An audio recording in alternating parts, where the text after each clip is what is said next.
Hello friends, இன்னைக்கு நம்ம ஸ்டோரியில் ஏசு கிறிஸ்து பெத்தானியா கிராமத்தில் உள்ள மார்த்தாள் மரியாள் வீட்டிற்கு வந்திருக்கிறாங்க. அங்கே அவர்கள் இருவர் என்னென்ன பணிகள்லாம் செய்கிறாங்கன்னு பார்க்கலாமா? முதலில் மரியாள்.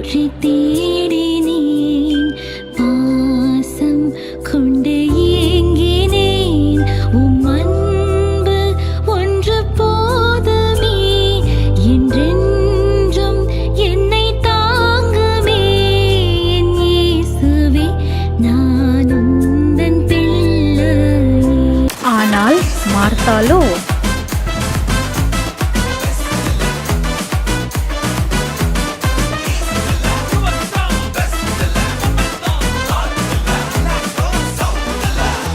ஃப்ரெண்ட்ஸ், மனுஷன் அப்பத்தினால் மாத்திரமல்ல, கர்த்தருடைய வாயிலிருந்து புறப்படுகிற ஒவ்வொரு வார்த்தையினாலும் பிழைப்பான். நாம் எப்போதும் தேவனை விட்டு எடுவிடாத நல்ல பங்கை எடுத்துக்கொள்ள வேண்டும் என்பதே நம் இயேசு விரும்புகிறார்.